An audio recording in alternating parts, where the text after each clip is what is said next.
A very good morning to all of you. I am Dr. Ranjita and you all are welcome to Zumexa classes.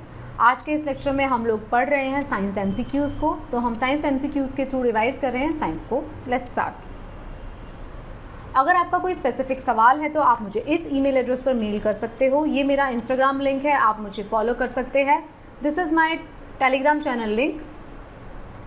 आपको इस Telegram channel पर मेरे सभी lectures के PDF मिल जाएंगे जिनको आप रिवीजन के लिए डाउनलोड कर सकते हो और मेरे बाकी के जितने भी लेक्चर्स हैं उन सब के लिंक भी आपको यहीं पर मिलेंगे। So you can totally visit that channel. इस सेट का पहला सवाल आपकी स्क्रीन पर आपको नज़र आ रहा है। इस सवाल में आपसे पूछा जा रहा है which of the following joint provide limited movement and it is present between the vertebral column.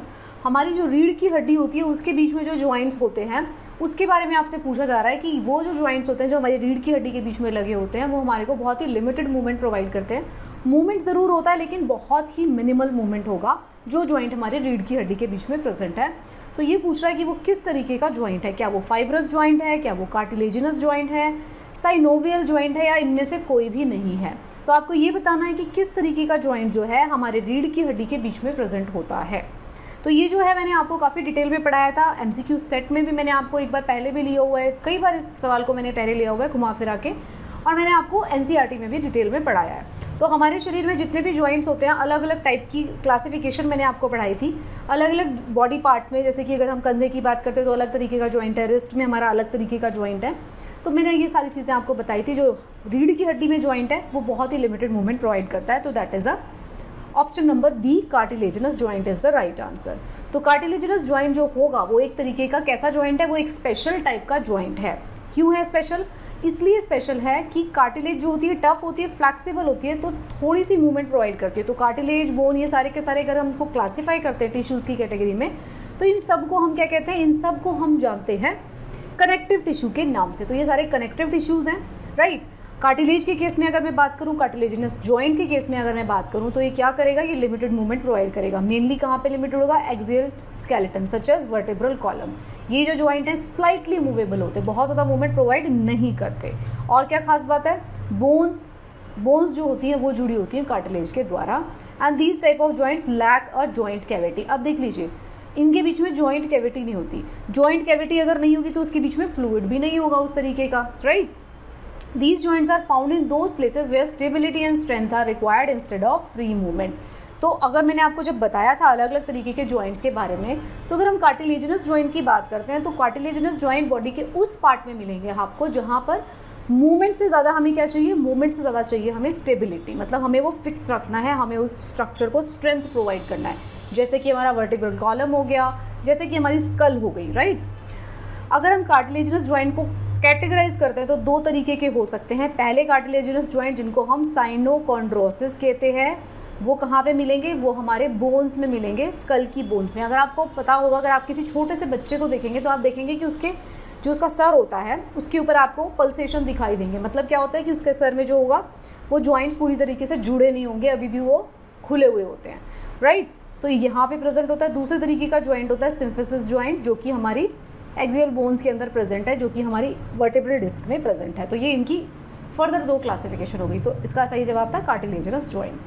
अगला सवाल जो आपकी स्क्रीन पर आपको नज़र आ रहा है उसमें आपसे क्या पूछा जा रहा है, उसमें आपसे पूछा जा रहा है आपको ईयर के बारे में कुछ स्टेटमेंट दिए गए हैं। मतलब हमारा जो ईयर का जो स्ट्रक्चर है, हमारे जो कान का स्ट्रक्चर है, उसके बारे में आपको कुछ स्टेटमेंट दिए गए हैं। आपसे एक चीज़, मतलब एक स्ट्रक्चर के बारे में पूछा जा रहा है। वो स्ट्रक्चर कैसा है, it is ovule in shape, it is covered with skin on the outside, it separates external ear and middle ear. जब हम ईयर का स्ट्रक्चर पढ़ रहे थे तब मैंने आपको काफ़ी अच्छे से पढ़ाया था कि जो हमारा ईयर होता है वो 3 पार्ट्स में डिवाइडेड है, एक्सटर्नल, मिडल एंड इनर। तो ये तो क्या बता रहा है, सेपरेट कर रहा है एक्सटर्नल ईयर को मिडल ईयर से। Malleus one end is attach to it. Malleus जो बोन है, स्मॉलेस्ट बोन होती है, इनकस मेलियस स्टेपीज, जो हमारे कान के अंदर होती है, मिडल ईयर के अंदर होती है, तो उसको वो उससे अटैच होता है उस स्ट्रक्चर से। तो वो किस स्ट्रक्चर की बात हो रही है, पिना ऑफ द ईयर की बात हो रही है, टिम्पैनिक मेम्ब्रेन की बात हो रही है, यूस्ट्रेशियन ट्यूब की बात हो रही है, या ओवल विंडो की बात हो रही है। तो बताएं इसमें से कौन से स्ट्रक्चर की यहाँ पे बात की जा रही है। वो जो स्ट्रक्चर है ओवल है इन शेप, उस पर स्किन अटैच है, वो हम सेपरेट करता है एक्सटर्नल ईयर को मिडल ईयर से, और मेलियस जो है उससे अटैच होती है। तो हमने जब कान के स्ट्रक्चर को पढ़ा था तो मैंने आपको बताया था कि ये स्ट्रक्चर का नाम है टिम्पैनिक मेम्ब्रेन। अब टिम्पैनिक मेम्ब्रेन क्या होती है समझ आएगा आपको ये। डायग्राम से। ये देखिए, ये हमारे कान का स्ट्रक्चर है, इसको बोलते हैं पिन्ना, जो हमें बाहर दिखाई देता है। उसके बाद हमारी ऑडिटरी कनाल शुरू होती है, एक्सटर्नल ऑडिटरी कनाल। कहाँ पे खत्म होती है? जैसे एक्सटर्नल ऑडिटरी कनाल खत्म होगी वहाँ पे आएगी ये टिम्पैनिक मेम्ब्रेन। तो इसकी बात हो रही थी, टिम्पैनिक मेम्ब्रेन है। मिडल ईयर की बात करूँ तो वहाँ पे 3 बोन्स होंगी, मेलियस, इनकस एंड स्टेपीज। तो मेलियस जो होती है अटैच होती है टिम्पैनिक मेम्ब्रेन से, राइट। फिर मिडल ईयर शुरू हो जाता है, उसके बाद यूस्ट्रेशियन ट्यूब जो होती है यहाँ पर होती है मिडल ईयर से इनर ईयर के बीच में, राइट। तो आप ये सब पढ़ सकते हैं। ये जो सवाल है, अगर इसी पर्टिकुलर सवाल की मैं बात करूँ तो इसका डिफ़िकल्टी लेवल थोड़ा सा अप है। क्यों है इसका डिफ़िकल्टी लेवल अप? सिर्फ उन लोगों के लिए इसका डिफ़िकल्टी लेवल अप है जिनको ईयर के स्ट्रक्चर के बारे में नहीं पता। ईयर का स्ट्रक्चर बहुत ही सिंपल है, एक्सटर्नल ईयर, मिडल ईयर और इनर ईयर। मिडल ईयर जो है उसके अंदर 3 बोन्स है, इनकस, मेलियस और स्टेपीज। एक्सटर्नल ईयर है, उसको पिन्ना कहते हैं, उसके अंदर एक्सटर्नल ऑडिटरी कैनाल होती है। मिडल ईयर को एक्सटर्नल ईयर से सेपरेट करती है टिम्पैनिक मेम्ब्रेन। बस इतना सा आपको जानने की ज़रूरत है। और ईयर जो होता है अल्टीमेटली हमारे ब्रेन से कनेक्टेड है, राइट। बाकी की चीज़ें आप एक्सप्लेनेशन में पढ़ लेना PDF से, but structure of the year is very very simple. Similarly जितने भी ऑर्गन्स का हमने स्ट्रक्चर पढ़ा है, चाहे उसमें से आई हो, हार्ट हो, उनका स्ट्रक्चर सिंपल है उन लोगों के लिए जिन्होंने उसको पढ़ लिया। जिन लोगों ने कभी नहीं पढ़ा उनके लिए सवाल बहुत ज़्यादा डिफिकल्ट रहेगा। अगला सवाल, सवाल नंबर 3 आपकी स्क्रीन पर आपको दिखाई दे रहा है। इसमें आपसे पूछा जा रहा है, which of the following species face the threat of extinction because of the introduction of goats. बकरियों के इंट्रोडक्शन की वजह से goats in the Galapagos island, जो गैलापागोस आइलैंड है उसमें बकरियों को इंट्रोड्यूस कर दिया गया था। तो एक स्पीशी थी, एक तरीके का एनिमल था जो कि एक्सटिंक्शन की कगार पे आ गया था। किस वजह से आया था वो? Greater browsing efficacy of goats. Goats जो होती हैं तेज़ी से चल पाती हैं, तो घूम घूम के सारी घास खा लेती थी। तो इसकी वजह से एक स्पीशी थी गैलापागोस आइलैंड पे जिसको थ्रेट हो गया था इंट्रोडक्शन ऑफ गोट्स के वजह से। तो ये आपसे पूछा जा रहा है, NCERT का सवाल है, इसलिए हमने इसको पिक किया है। NCERT से सीधा PCS वाले जो स्टेट PCS एग्जाम्स हैं वो सीधा सवाल उठाते हैं। बाकी के जो एग्ज़ाम होते हैं, जैसे कि असिस्टेंट कमांडेंट एग्ज़ाम हो गया, EPFO एग्ज़ाम, वो सब लोग भी NCERT से ही सवाल उठाते हैं। बट स्टेट PCS क्या होता है, डायरेक्ट स्टेटमेंट्स उठा लेते हैं, राइट। तो बताइए, ये एल्बिंगडन टॉर्टॉइस की बात हो रही है, हेयर की बात हो रही है, लेडी बीटल्स की बात हो रही है, या कैरेट ग्रास की बात हो रही है?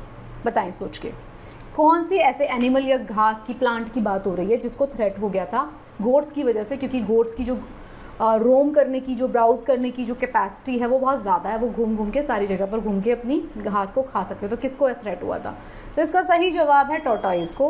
टाइप ऑफ टॉर्टॉइस वहाँ पे रहता था पिंटा आइलैंड टॉर्टॉइस जिसको कहा जाता है, वो वहाँ पे रहता था। उसको भी घास खानी है, और जो क्या करती थी, गोट पॉपुलेशन जो थी वो सारी वेजिटेशन को खत्म कर देती थी, खा लेती थी। तो इसको जो है थ्रेट होना शुरू हो गया था, राइट। तो फिर क्या किया गया, गोट को वहाँ से हटाया गया। 1958 की बात है, इसीलिए NCERT ने एग्जाम्पल लिया। गोट को वहाँ से हटाया गया और फिर धीरे धीरे टॉर्टॉइस की जो है पॉपुलेशन फिर से बढ़ने लगी। देखिए ये है पिंटा टॉर्टॉइस, ये ऐसा दिखाई देता है।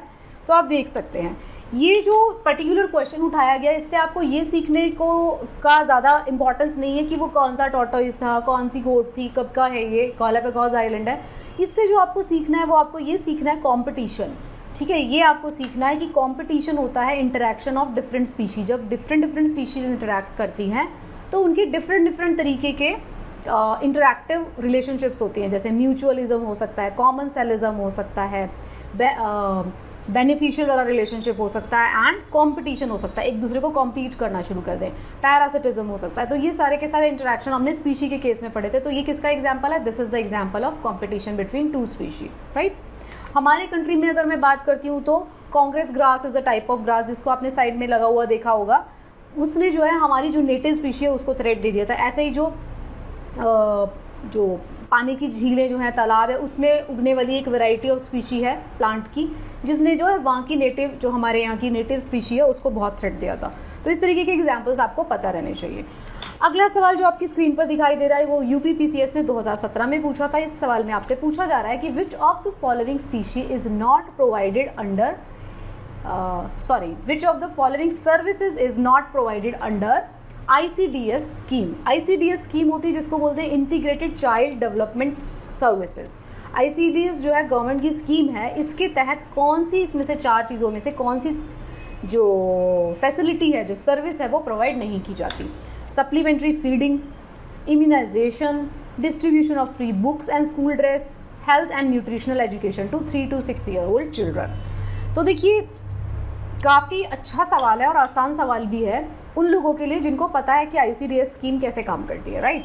जिसने भी ICDS स्कीम के तहत खुले हुए सेंटर्स को एक भी बार विजिट किया वो इसको झट से बता देंगे कि ICDS क्या काम करती है। तो इसका सही जवाब है ऑप्शन नंबर 3।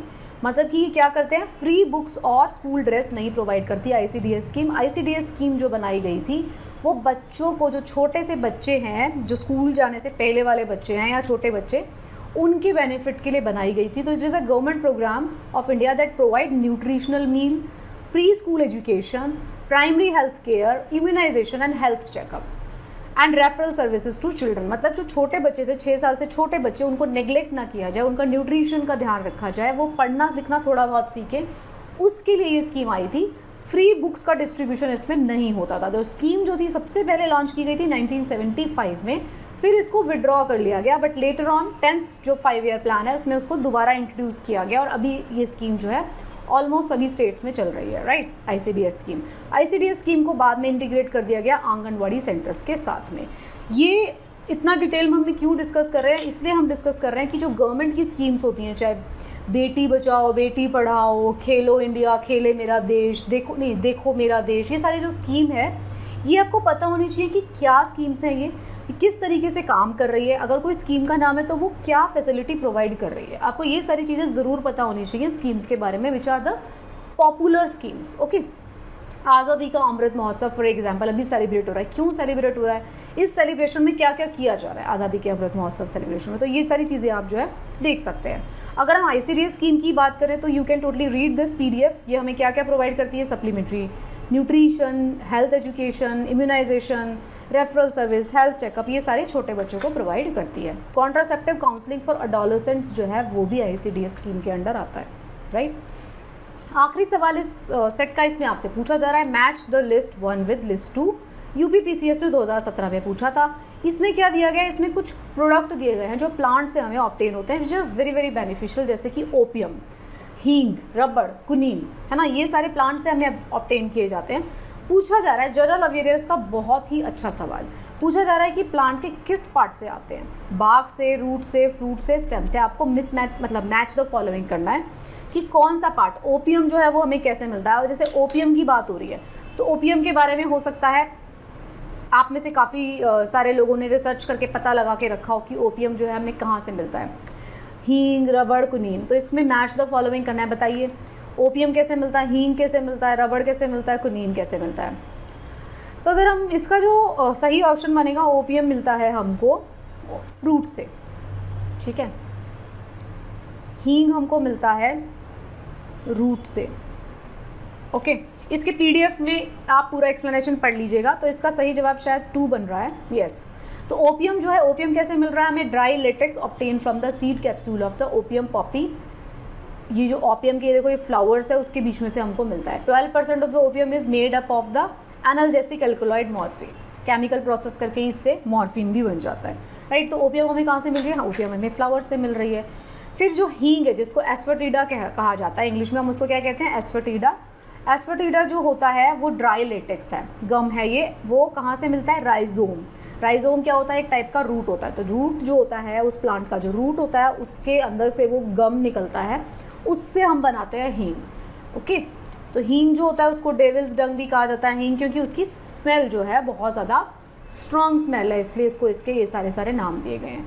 फिर क्या था, थर्ड क्या था, रबड़ हमें कैसे ऑब्टेन होती है, फ्रॉम द ट्री लेटेक्स। जो ट्रीज होते हैं उसकी लेटेक्स से हमें रबड़ ऑब्टेन होती है, नेचुरल रबड़, और वहाँ से ऑब्टेन होती है। और लास्ट ऑप्शन क्या था, कुनीन। कुनीन हमसे कैसे होती है, वो जो मलेरिया को ठीक करने के काम आती है, वो हमें बार्क ऑफ द चिंकोना ट्री से हमें ऑब्टेन होती है। ये सवाल किस तरीके का था, ये सवाल आपको ये बताता है, इस सवाल को पूछा गया UPPCS द्वारा 2017 में।